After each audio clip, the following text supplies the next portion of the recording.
Hey world. So I want to make this video because I want to share something directly around the Singularity rally that we just had in Berlin. I think it was just over a week ago.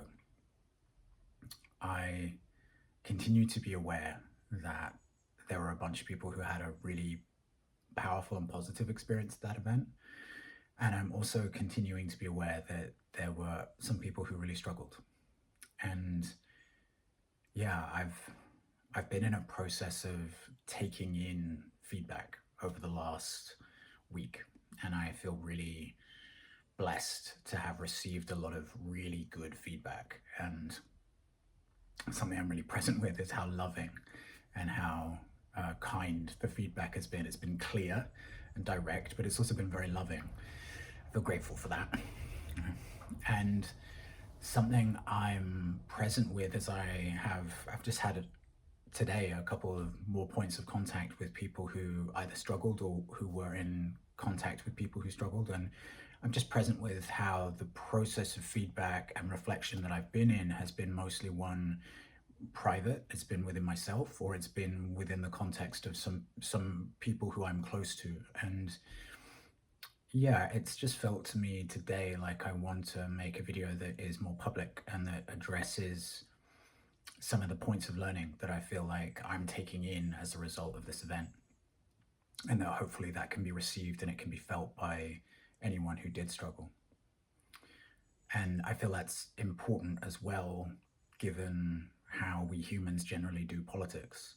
Because I know for me, something that I so often find such a massive turn off and that makes me rageful and heartbroken and angry and feel utterly disconnected from politics is how often I see politicians avoid taking responsibility for where they screwed up, or actually where they could have done something in a different way, and they're avoiding really acknowledging the negative impact of what they chose to do. So I'm all about us exploring a different relationship to politics. And I'm aware sometimes with Singularity, because it is an alternative political movement that is trying to anchor itself in radically different principles, it becomes a really strong projection screen for everyone's deepest longings about politics. And at the same time, I want to engage with what has to be different. And I'm getting the opportunity to do that. And the opportunity I get to do that here is to own where I messed up, where we could have done it better, where important pieces got lost in this event that would have been really meaningful to include, and that I will absolutely be in a process of learning around as things go forward. So to dive into it, just to name the pieces that I feel got lost in this event, and that I imagine and that I've heard contributed to some people really struggling. So we went too fast. Yeah, there was Bruce and I, in terms of what we were leading, it went too fast into asking people to go too deep. And there were some people in the room who've done a lot of that work, and I think were kind of prepped and ready to open their energy system and their hearts and their bodies in that way, but that really was not everyone in the room. And yeah, we went too fast and too direct in asking people to go too deep, and it was not attuned to the truth of where the bodies and the hearts in the room were. And in that regard, I feel like there was a bit too much on the kind of masculine yang direct side, and what would have really helped and would have resulted in more attunement and connection and coherence in all of our ability to drop deeper and to open to what we were trying to open to would have been more feminine, more connection, more attunement to the bodies and the hearts in the room. And so that's the first piece I'm really present with.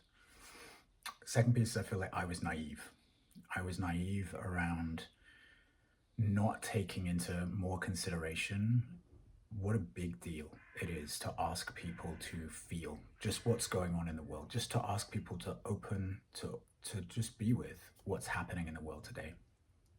And what a huge deal that is. And then on top of that, what a huge deal it is to ask people to be present with the emotions that that brings up without moving into polarization or reactive stories. That's a huge deal.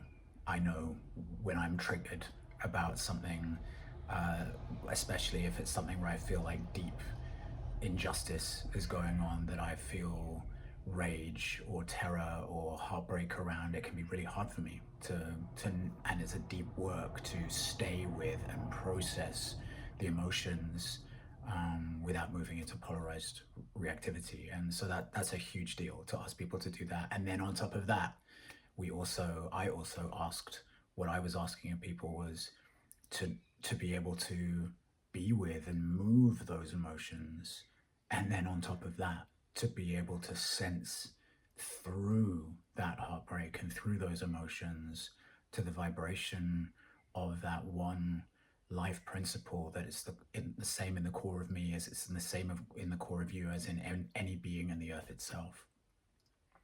That's a really big deal.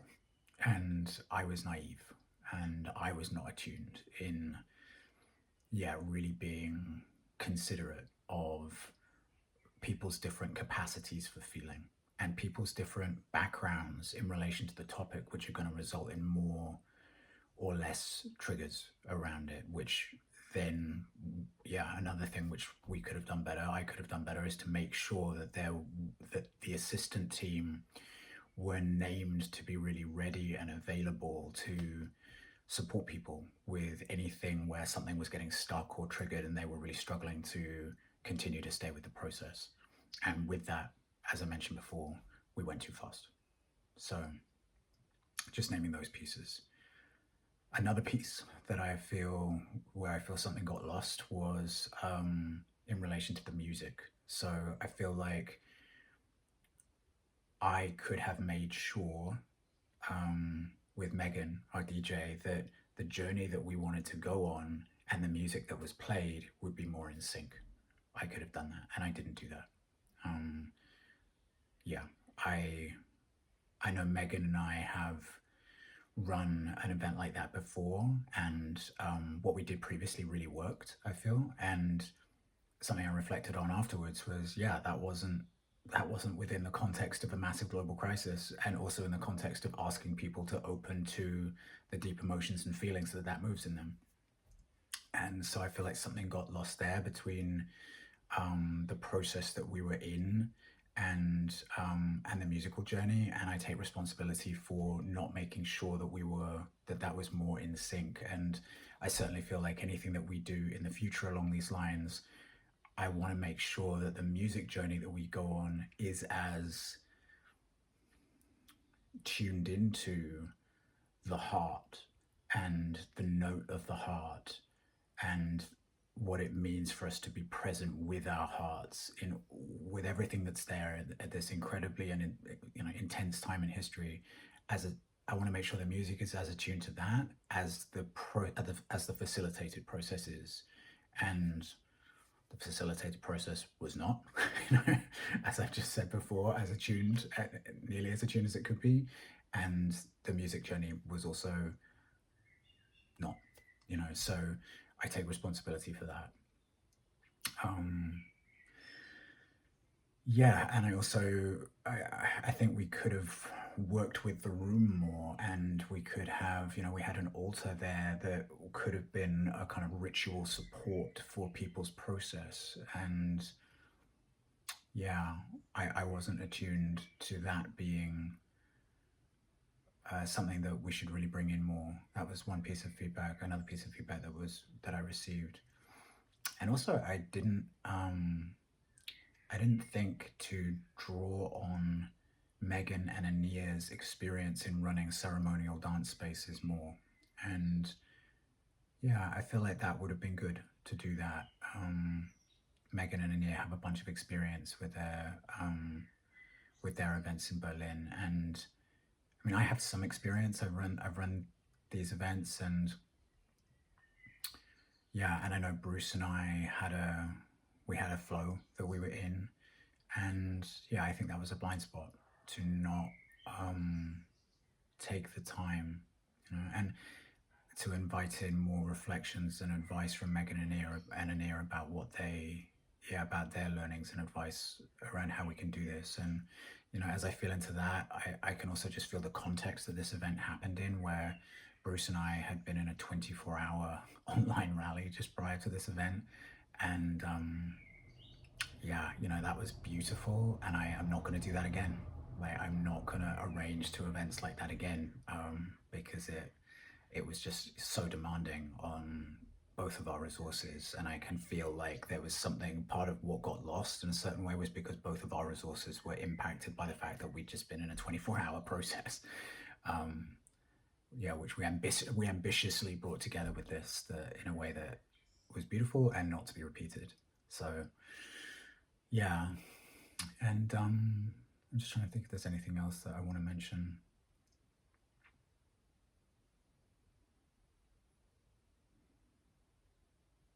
Yeah, I guess one piece that I think there's a couple of pieces. One piece that I want to mention is that I feel like we could have been more attuned to people's different cultural experiences in the room, in terms of people who are, this event was happening within the context of a predominantly white European, or white European originating group of people in a Northern European country, where there's certain really important dynamics of privilege that exist for the majority of people in that room.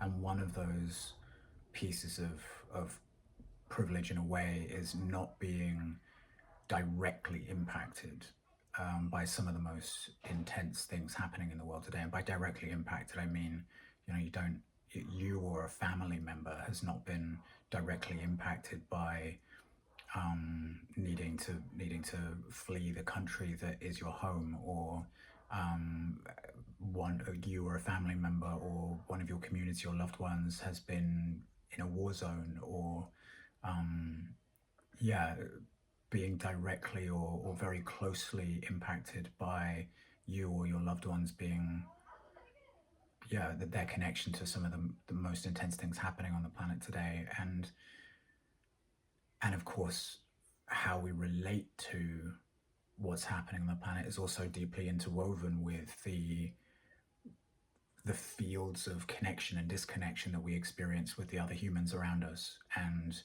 the different, and that also relates to the different colors of their skin, and how we experience that, and what yeah, the journeys that they've had, and that we've had, and that different nations have had, and different cultures have had, and so on. And yeah, those very real differences in privilege and systemic injustice and inequality. And yeah, we were not attuned to that, the impact of that on the processing of